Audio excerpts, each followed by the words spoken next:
중년 이후 노년까지 정도의 차이는 있지만 관절 통증은 아주 흔하게 발생합니다. 그러나 요즘에는 40, 50대 혹은 그보다 젊은 나이에도 관절 통증으로 병원을 찾는 경우가 꽤 많아지고 있습니다. 비교적 젊은 연령에서 이처럼 관절 손상이 잦은 이유는 무엇일까요? 알면 약이 되는 생활정보, 일상생활 속에서 내 몸의 관절을 망가뜨리는 나쁜 생활습관 4가지를 알려드리겠습니다. 첫 번째, 무릎에 직접 하중이 가는 유산소 운동입니다. 관절 수술을 받기 위해 병원을 찾는 환자 중 상당수가 심혈관계 건강만큼은 보통 사람들보다 오히려 좋은 경우를 자주 볼 수 있습니다. 이는 빠른 달리기나 등산, 오래 걷기 등 무릎에 직접 하중이 가는 운동에 집중한 탓입니다. 유산소 운동은 심혈관계 강화에 효과적이지만 반면 유산소 운동에 치우쳐 근력 운동이 불균형하게 되는 경우가 상당수 있습니다. 이 같은 상태가 지속되면 관절염이 생기고 관절염이 만성화되면 결국 관절을 인공관절이나 줄기세포 치료 등을 필요로 하는 심각한 상황에 이르게 됩니다. 심장 강화 운동과 근력 운동을 번갈아 가며 해야 심혈관계, 관절, 뼈, 근육을 모두 균형에 맞게 튼튼하게 지킬 수 있습니다. 유산소 운동을 할 때에도 전력 질주와 장시간 천천히 달리는 조깅을 번갈아 가며 해야 하는 것을 권해드립니다. 이는 달리기 방식에 따라 사용되는 근육의 부위가 다르기 때문입니다. 전력 질주를 한 뒤에는 이때 사용된 근육이 회복기를 가질 수 있도록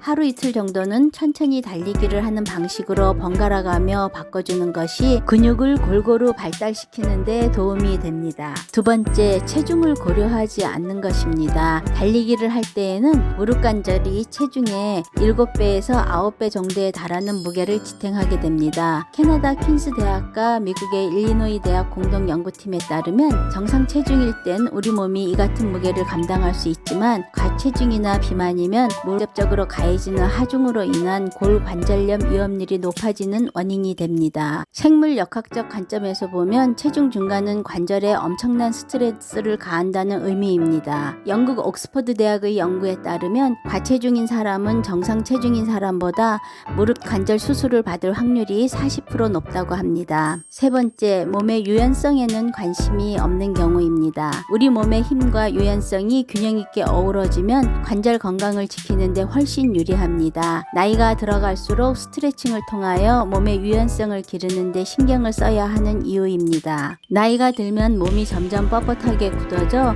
관절의 움직이는 범위가 점점 줄어들기 때문에 유연성을 기르는 운동을 반드시 필요로 합니다. 유연성을 키우기 위해서는 수시로 스트레칭에 신경을 써 주시는 것이 좋습니다. 네 번째, 무리한 신체 동작을 시도하는 경우입니다. 고강도 인터벌 운동이나 모래사장 달리기처럼 과격한 유산소 운동만이 관절 손상의 원인이 되는 것은 아닙니다. 필라테스는 근력과 유연성을 기르는 데 도움이 되는 대표적 운동입니다. 그러나 신체가 감당하기 힘든 범위를 넘어선 동작을 취할 때는 오히려 관절 손상의 원인이 됩니다. 무리한 요가 동작 또한 골 조직이 이상 증식하는 질환으로 이어져 관절염을 일으킬 수 있으므로 각별한 주의를 필요로 합니다. 이상 우리 몸의 관절을 망가뜨리는 잘못된 습관들에 대하여 알아보았습니다.